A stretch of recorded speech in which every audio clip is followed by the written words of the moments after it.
Coming up on AgweekTV, our cold, wet spring could lead to some changes in wheat acreage. What will the president's infrastructure plan mean for agriculture? I'll have details coming up.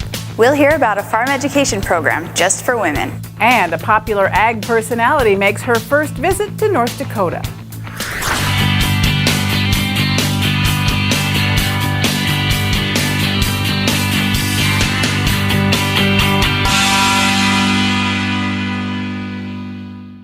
Welcome to AgweekTV. I'm Rose Dunn. President Trump has been talking about improving infrastructure since he was a candidate. Now, more than a year into his presidency, he has released a $1.5 trillion package that spans 10 years. The plan focuses on rural needs, but instead of federal funding, it relies on block grants for the states. $20 billion will go into a federal loan program aimed at attracting private investment as well as private bonds. Michelle Rook looks at how agriculture will fare under the plan. Rural America is excited about the president's $1.5 trillion infrastructure plan. But what will it really mean for agriculture?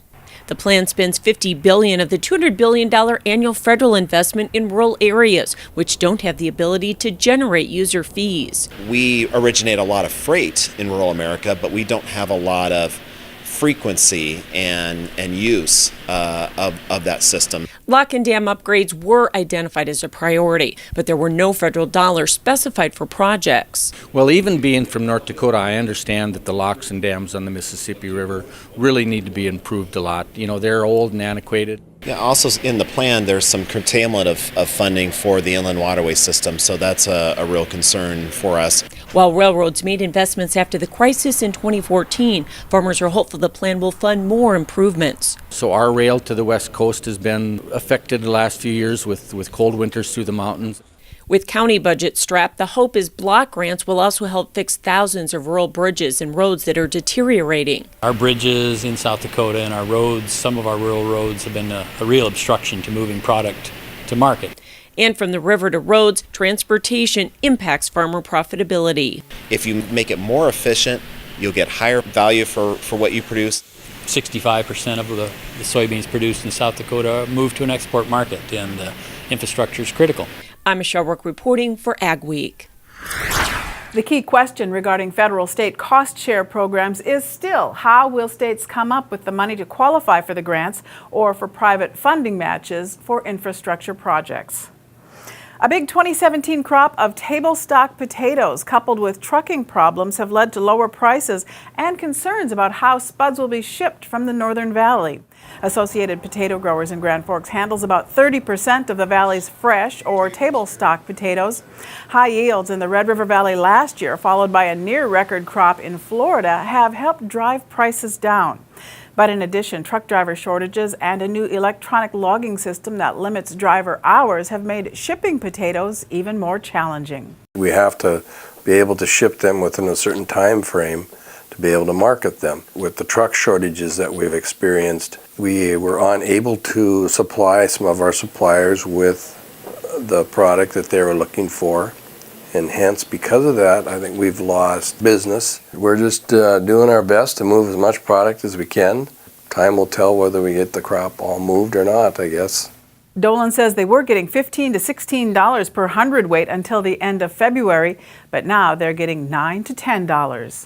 Generally good wheat yields around the region last year led farmers to think about planting more wheat this year. But Mother Nature interfered with those plans this spring. Jonathan Knutson looks at how our late spring is affecting wheat planting. A month ago, there was good reason to think this northwest Minnesota field would be planted to wheat by now. But weeks of wet, cold weather have changed that. It's been a long, slow, cold, snowy spring. It's going to put us behind at least 2 weeks in planting. Tim Dufault grows wheat and soybeans on his fourth-generation farm near Crookston, Minnesota. He plans to go half corn and half beans this year if the weather cooperates. If it doesn't, he and other farmers may plant less wheat and more soybeans. How different a week makes, it would seem like it would never end, the cold and winter, and we got some nice sunny days, warm, windy days, and I think people are optimistic now. David Torgerson is Executive Director of the Minnesota Association of Wheat Growers. He says farmers might need to think about a late-season wheat variety if planting is delayed further. If you got into mid-May or late May, they might want to pick a variety that's earlier maturing, just to stay away from the heat.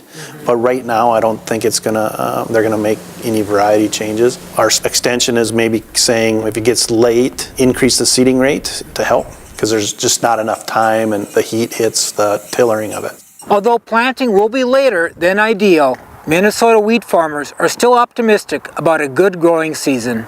For Ag Week, I'm Jonathan Knutson.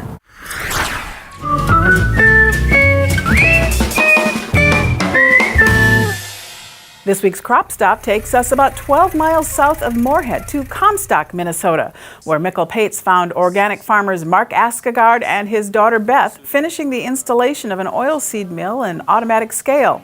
They grow organic spring wheat, soybeans, and flax along with cover crops. They're getting ready for a possible planting start of May 4th.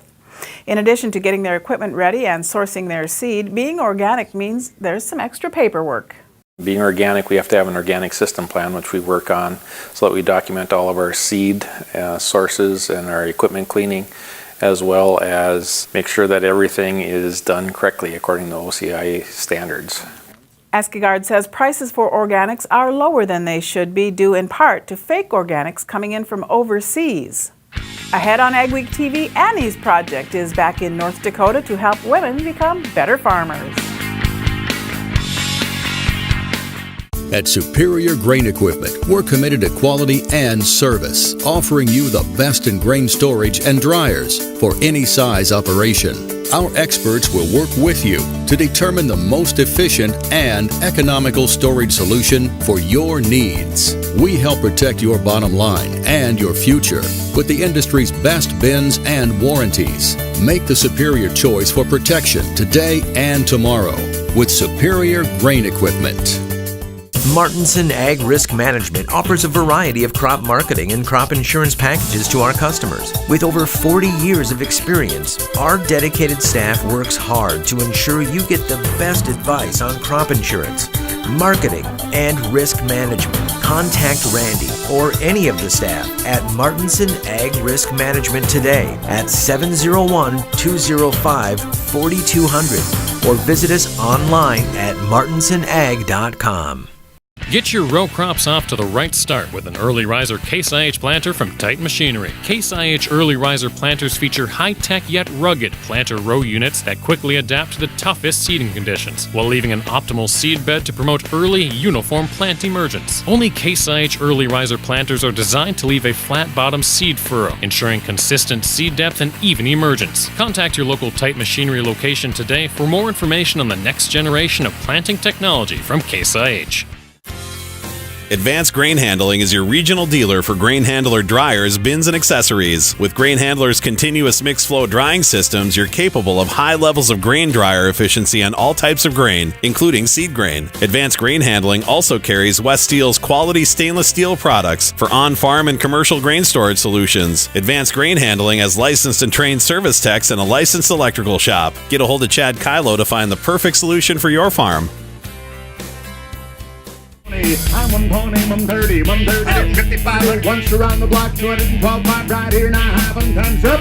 So if you're thinking about selling a piece of land, or you're looking to sell some farm equipment, or if you're thinking about a retirement or involved in an estate, give us a call. We'll sit down and tell you all about the Steffes way. We think it's a good way. That's how we approach it.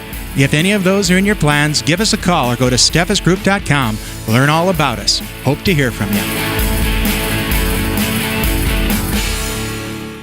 Welcome back to Ag Week TV. Joining me now is Kristen Clark. You may recognize her name. She's a columnist for Ag Week magazine, but she also writes a popular blog called Food and Swine, and she keeps busy as a sixth-generation Iowa farmer and mother of two. Kristen, thanks for being with us today. Thank you so much for having me. I love your state. In addition to all the things I just mentioned, you're also involved in a long list of other ag activities. What kind of propelled you to sort of become the voice of ag? Oh my gosh, that's a big title. I don't know if I can uphold that. You know, it was really unintentional. I wanted to start writing a blog so I could preserve some recipes. I started entering cooking and baking contests. And then the slice of agriculture and life just started bleeding on every page, and that's what people wanted, was to learn about farming. I mean, they came for the pie recipe, but left with just maybe a increased awareness of what's going on Iowa farms. And as it grew, you really more started to focus on being the voice of women in farming. Yeah, I think too often women have that seat at the table, but you know, we don't raise our hands. We don't ask for things. And there are so many brilliant, powerful women behind the scenes in their farming operations, and they are a very important piece of the food and farming conversation. And I just want to elevate that and invite them to the conversation. So I try to line up with folks that believe that too.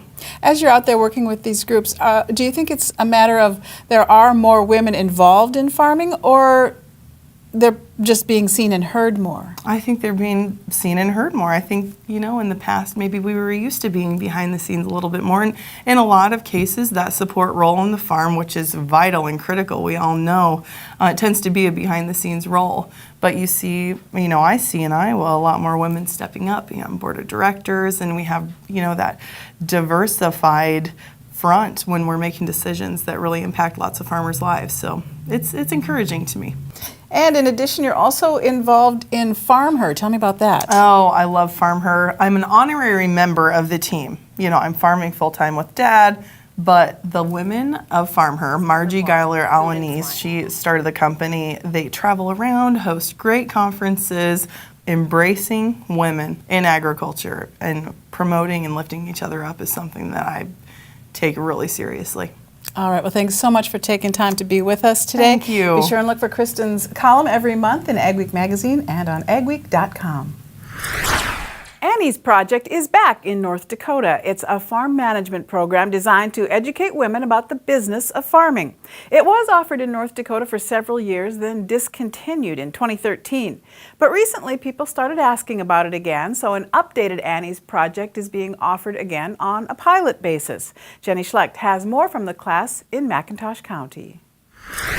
After taking a break for a few years, North Dakota State University Extension has brought Annie's Project back to the state, and McIntosh County had a big turnout for its 2018 class. We teach this specifically to women because women have a different communication style. They tend to learn better with other women. They tend to ask better questions. They're not as scared to open up and ask questions, and they bond really quickly. Write your questions down as we go. Annie's Project helps women learn all aspects of the business of farming, including about financial, legal, production, human resources, and marketing risks. Some of those things sort of sometimes get overlooked. You know, in the production side of things, we're all really good at raising and doing what we do, but some of those other areas, depending on, you can't focus on all of them. So Annie's Project is just a reminder that all 5 of those risk management areas are important. It has been really good. Yeah, it's been at a level that I can completely understand, and I can have a conversation with my husband now. Tori Gross doesn't come from a farm background, but she's married to a farmer, and he wanted her to know more about the complicated business of farming so she can be more involved in the business. We talked a lot about our balance sheets and just being able to understand and read those, and then also learning about the estate planning and the insurance policies, which was huge because I really never understood crop insurance before and how that all worked. And then the markets is something I really wanted to learn about. I took Annie's Project because we are moving to the family farm. And I did grow up on a farm about 2 hours from here by Valley City. But I've told my husband it's different between a farmer's daughter and a farmer's wife. Every night I go home from Annie's Project, we have a good conversation about what I learned, and then I sound much, I guess you could say, smarter. The women in the McIntosh County class said they would encourage any woman, no matter her level of farm knowledge, to attend Annie's Project. In McIntosh County, this is Jenny Schlecht for Ag Week. 18 women took part in this class. They met once a week for 6 weeks. For more on this story, download the Ag Week app or check out the upcoming magazine.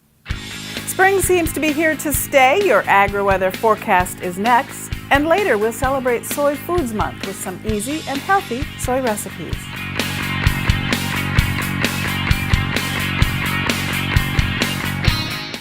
Intelligent farming means more crop from every acre.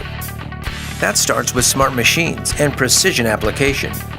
Introducing the new Rogator C-Series from Challenger, featuring a newer, smarter, more precise way to apply fertilizers and nutrients, more accurately and more efficiently than ever before, resulting in less overlap and less crop damage, all to make you more productive and more profitable. To find out more, contact Butler Machinery today.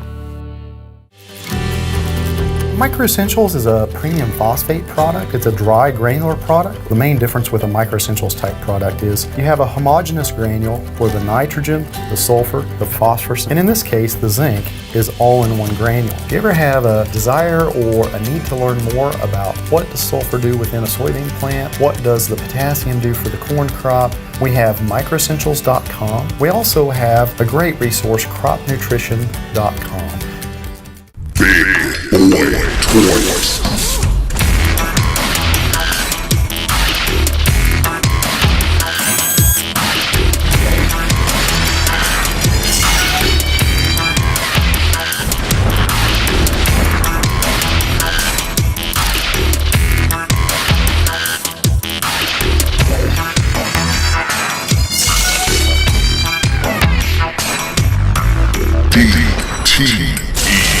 This is Dennis Beliski reminding you we do auctions and we do them well. You've built your operation with hard work, and when it's time to sell, all or part, you deserve the best. Details from repairs and preparation to promotion and settlements are not routine. Chances are you'll only do this once, so we'll tailor an auction just for you and get it done right. On-site at your farm or added to one of our highly successful Alaris Center auctions, we have the skill, reputation, and integrity to meet your needs with best-in-class commitment and quality service. Find us at resourceauction.com or call 701-757-4015. Levosol is the most advanced nutrient efficiency solution, making phosphorus, zinc, and other key micronutrients more available to the plant. With 3 modes of action, it unlocks the nutrients in the soil. It makes the nutrients that it's applied with more available, and it is mobile in the plant for season-long activity. For more information, talk with your agronomy partner or visit wcdst.com.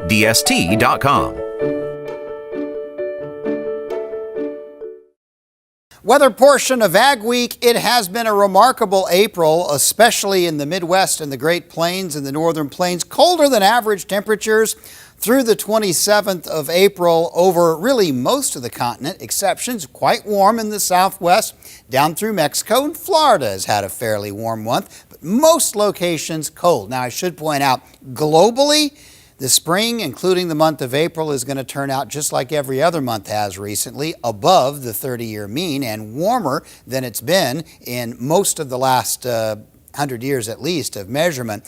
So it's not like this is a sign that there's been a radical reversal in the overall warming planet, but we've been caught in a very cold area. The coldest, at least anomalously cold area, has been northern Iowa and southern Minnesota. This small area still has a chance to break the record for the coldest April on record or come in second place. The rest of this probably going to be a top 10. Meanwhile, it's becoming gradually a little less cold. In fact, it's warming up a little bit this weekend.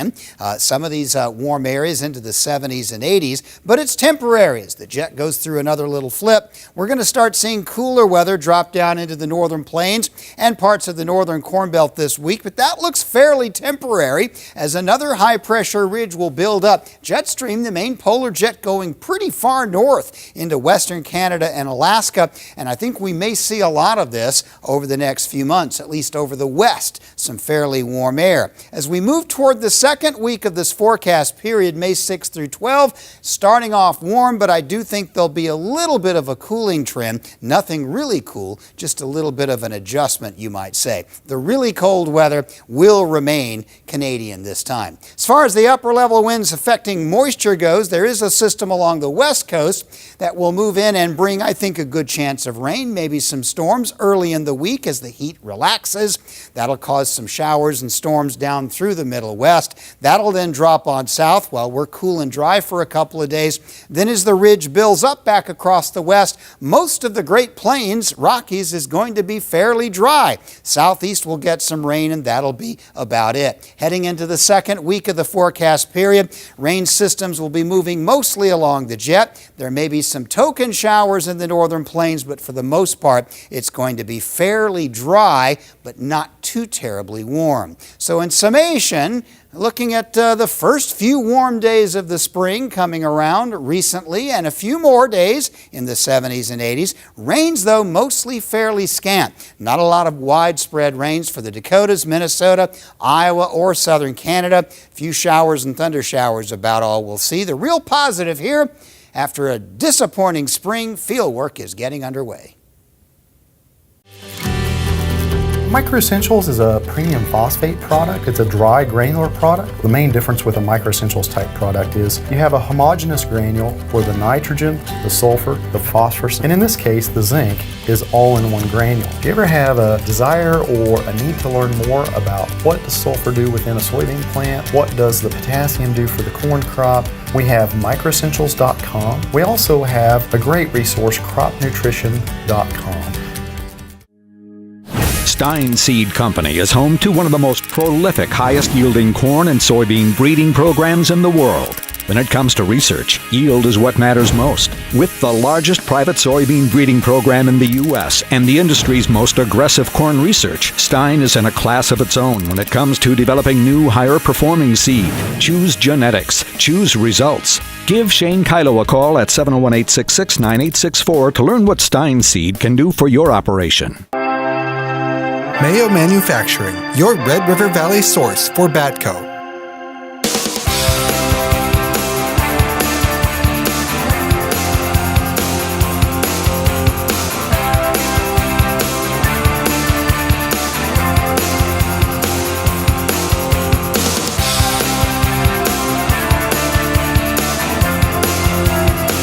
Mayo Manufacturing, your Red River Valley Badco dealer.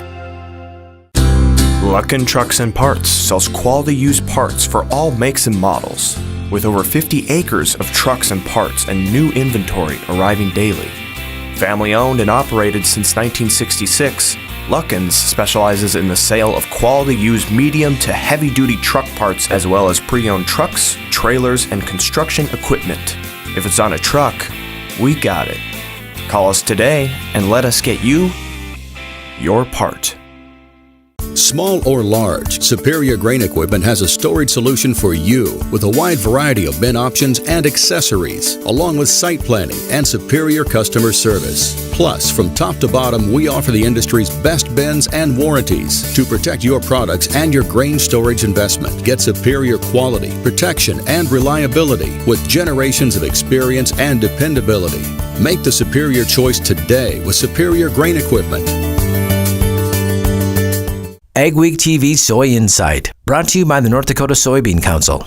Welcome back to AgweekTV. April is National Soy Foods Month, and we're marking it with a couple of soy recipes and some great ideas for adding soy to your diet. We're here at Polly Ulrich's farm. You're a volunteer with Common Ground North Dakota and work with the North Dakota Soybean Council, and you have some beautiful, colorful soy dishes to share with us today. Yes, today we're going to be making some edamame hummus and edamame avocado spread.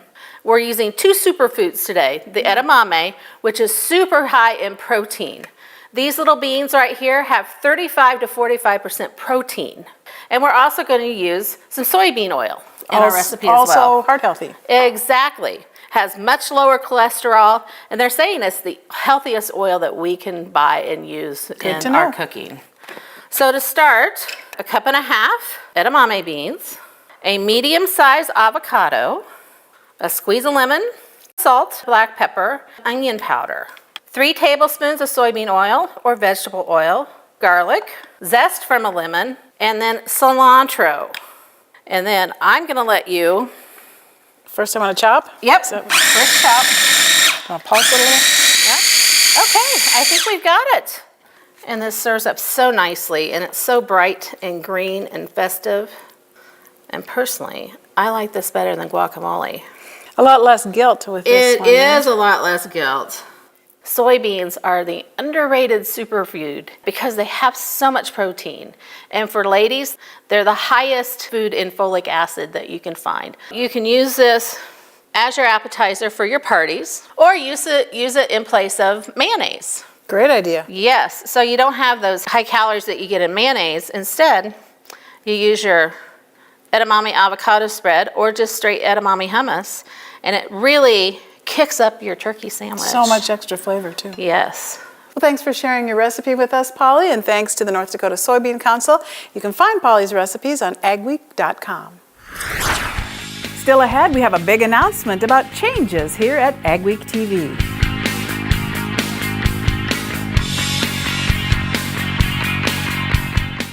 Advanced biofuel for America's diesel engines is clean burning and made from renewable sources like soybean oil. Biodiesel fuel works in any diesel engine, reducing emissions, helping us breathe cleaner air. Biodiesel adds value to North Dakota soybeans, creating jobs, improving the environment, increasing our energy independence. Biodiesel, it starts with soybeans, it's fueling America. Get ready for the biological revolution. Agzyme by Ag Concepts is the leading biological soil enhancement product on the market today. Agzyme improves soil health and fertilizer efficiency for healthier crops and better yields. Definitely is making a difference. I really feel that it gives me a bump in the soybeans and corn. I would say 55 up to 70 bushel soybeans. We even had as high as 75. Probably the best bang for your buck. Join the biological revolution with Agzyme by Ag Concepts. When the water's high and your yields are low, 'cause your fields have no place for water to flow. Just one call takes care of it all. Call on Field Drainage Incorporated. Call on Field Drainage Incorporated. Call on Field Drainage. The experts in the field. Where do you go for the latest news in agriculture? AgWeek magazine. Reaching over 70,000 farmers and ranchers in North Dakota, Minnesota, South Dakota, and Montana. AgWeek provides the most up-to-date information on the markets, the trends, and the people who make it all happen. We're your source for news, not fluff. Dependable, trusted, AgWeek. Subscribe today by calling 1-800-811-2580. I'm Jenny Garth, and as a mother of 3, I know kids worry about a lot of things. Getting enough food to eat shouldn't be one of them. But here in America, that is a real worry for 1 in 5 children. This is unacceptable, and something Feeding America is working to solve.